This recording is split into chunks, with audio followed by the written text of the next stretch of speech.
on, everybody. Let's talk turkey and ducks. Some quick housekeeping items though.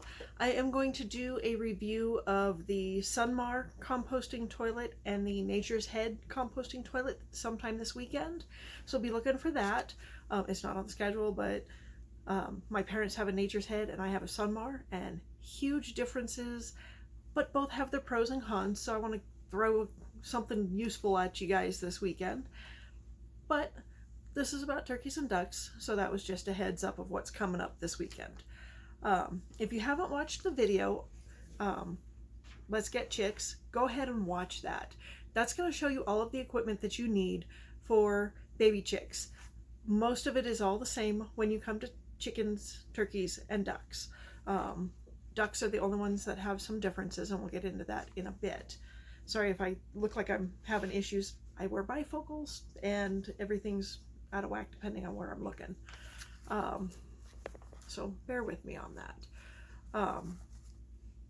First things first though, no matter what you're getting, if you're getting it in the mail, I can't stress this enough. Anytime I have a video on live animals in the mail, get food and water to the post office so that they can open the box and immediately feed them, as they are just going on what they got out of their yolk to get to you. So they need to be fed and watered immediately. And give the postmaster your phone number so that they can call you, because you don't want your chicks to come in on a Saturday morning. You don't get the call until late Saturday night, and then your chicks are stuck there all weekend. They'll get cold and you can't have that. I would even say if you know that you're going to run a little late in the day, make sure you get there before the post office closes, and maybe give them a heat lamp or a heat pad to put underneath the box. So make sure that you get that arranged before you order any chicks of any kind, turkeys, ducks, chickens, whatever it is. Guinea fowl, all that stuff too. Anyhow, go ahead and watch the Let's Get Chicks video and get caught up on what kind of equipment you're going to need for the birds. It's pretty much the same. First, let's talk about turkeys. Turkeys, you have to decide what you're going to do with them. If you're just going to buy turkeys every year, raise them up and eat them, you don't have to go with an heirloom or a heritage breed. For the purposes of this video, I'm going to use those terms interchangeably, heirloom and heritage, because basically they mean that they're not genetically modified. Get it together, Cindy. Anyhow, they're not genetically modified, so they will go broody and they will hatch eggs. The modified turkeys, just raise them up, eat them. They're not going to sit on the nest, and you would have to put them in an incubator if you wanted to hatch the eggs, if they would breed. Turkeys are pretty finicky. They only breed for like 2-3 weeks a year. So why take the risk? If you want a breeding turkey that you're going to have a revolving stock, go ahead and get a heritage or heirloom turkey. I have to write it down, as I've mentioned. Some of your heritage breeds are Auburn, Buff, and Standard Bronze. At about 28 weeks old, they're anywhere from 10 to 28 pounds, depending on how you feed them. If you feed them high protein and such, they're going to be on the heavier end. If it's a lower protein diet, they'll be on the smaller end. A good heirloom breed that I love and that I get every time I get turkeys. Right now I'm out of turkeys. It's killing me. I get broad-breasted bronze turkeys.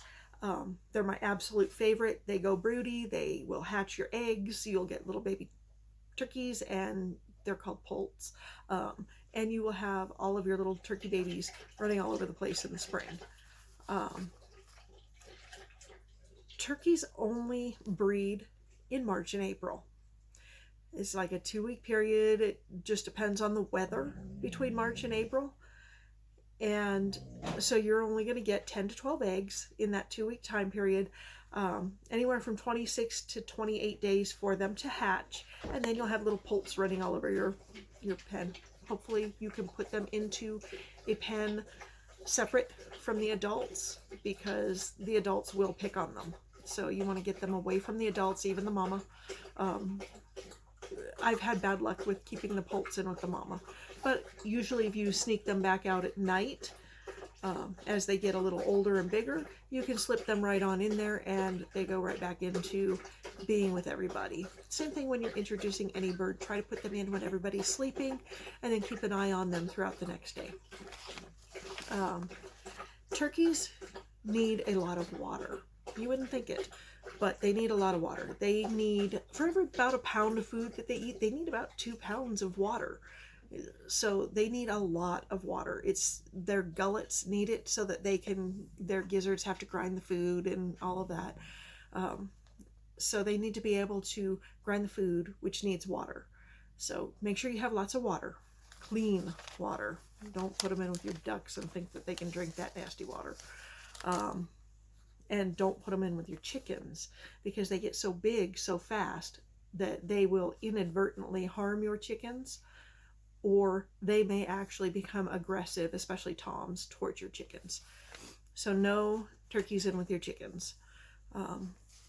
I usually use a good turkey mash, and I will add in lots of greens, all of the trimmings from my garden, from things like my brassicas and things like that, even beets and things like that. I'll throw that all in there, and that ups their protein content in the greens to get that higher protein that turkeys need to be able to get that weight so that they can be ready for harvest so quickly.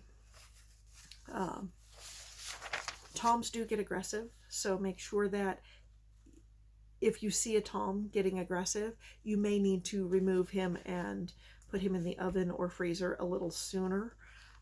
If it's for a breeding pair, you may have to separate them and only put him in during mating season, because he can actually wound your hen. So let's not have any of that going on. I'm going to put some extras about turkeys on MeWe and Facebook, so go ahead and pop on over there for a couple of little extras. Excuse me, I'm drying out here. Anyhow, ducks. We'll get into ducks now. Sorry about that. Ducks also need to be housed separately, especially as babies, because they grow so fast that they can actually inadvertently hurt your chicks. So don't put them in. And you don't want, turkeys are very fragile, so you don't want turkeys in with your ducks, because ducks are messy and nasty, and your turkeys can actually get sick from them. So ducks, definitely you want them separate.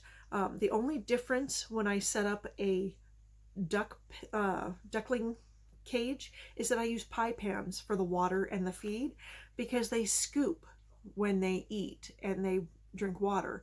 And so when you have the traditional waterer where you've got that very small opening for water, they just have a hard time with it, and it's just much easier to give them a pie pan.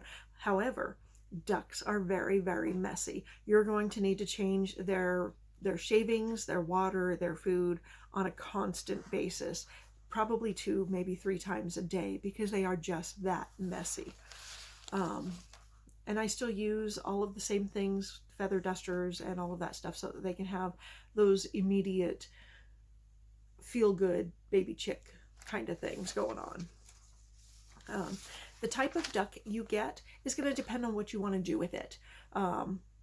If you want to do eggs, I love the runner duck. They're very tall and elegant and flightless, and they're very regal birds. They lay an egg about every 18 hours. And if you've not used duck eggs in your baking, you are so missing out. What the heck? Oh, sorry, got notifications on and I didn't know it. Anyhow, duck eggs are incredible for baking. So if you want to bake a cake and you want it to just be richer, you're going to want to use a duck egg. Nothing compares to duck eggs. Ducks, they've got about a 28-day gestation. So go ahead and expect them to hatch, if you're hatching them, in about 28 days. Remembering that they lay every 18 hours, so it takes a couple days to get a full nest. My favorite meat duck is a Muscovy. I've had one get up to 12 pounds, and they're just good meat ducks. Very easy keepers. The males are very, very protective. So you get a really good meat duck that has less predator issues because they've got that little hook on their beak, and they can inflict some damage. My kids can tell you that. My biggest one was 12 pounds. The average is actually anywhere from 4 to 10 pounds. Yes, mine get fed and spoiled. They lay eggs once a day, and their eggs actually take a little bit longer than most ducks. They take about 35 days to hatch. So you're going to take a little bit longer if you're doing a breeding pair. Now, ducks, they like to mate in the water. So if you see your male ducks drowning your female ducks, keep an eye on it, because I've actually had males kill my female ducks while mating, and I've had to go and remove him, and that's how we ended up with a 12-pound bird. But he was a good breeder until he started killing my females. So make sure that you're keeping an eye on that, because they mate in the water, and they hold the female underwater while they mate, because it's just what ducks do. I use good quality chicken feed on my ducks, and I throw in lots of greens. Don't usually have any problems with that. I've never done any differently. So a good quality chicken feed that isn't for layers, but is just a good chicken feed, is really good for your ducks. Make sure it's either a crumble. It's easier for them to digest. It goes down easier. They still need lots of water. You're going to want to clean their water containers all the time. And then they also need a pool to swim in, or at least mine are spoiled and always get a pool to swim in. I tried the kiddie pool thing, and that was absolutely a god-awful, horrible mistake, because you dig in and you put it so that they can get in, and then, hey, you guys, dogs playing. They love to play. Sorry. Anyhow, you got to dig in a little bit, put the pool in there, and then they can get in. Don't forget to stack some bricks or cinder blocks or something so they can get back out. But then you got to take all that apart and lift it and tip it and clean it probably 3-4 times a week to keep your ducks clean, because ducks foul their water like nobody else. My best option was I sunk a stock tank on a hillside, and I put the ball valve on the drain plug so that I could open and close the drain plug, and then I built up a hill to the top of the stock tank, and then I put the bricks and stuff inside. I can open up the ball valve, drain the water out, but they still have the bricks and everything. I don't have to move all of that out. I don't have to flip anything over. I don't have to bench press 500 pounds to tip out the water. So it makes it really easy to clean it out, and then you just hose it out with the ball valve open. All the junk goes out the back. It's a good place to throw things like sunflower seeds, although your ducks are going to get in there while you're emptying it, and they are just going to muck it up. But it's a good place to put their treats. Hi, Sable. I know you're a good girl. So make sure that you have plenty of fresh water for them to swim in, because they do love it. Make sure it's easy for you to clean, because let's face it, nobody's getting any younger any day soon, and as you get older you want it to be easier, and I'm giving you the easy idea. I've got plans for both turkey and duck housing that I'm going to stick on Facebook and MeWe so that you can take a look at those. And if this has been helpful to you, go ahead and like and share and subscribe and all of that good stuff. And I will see you all next time.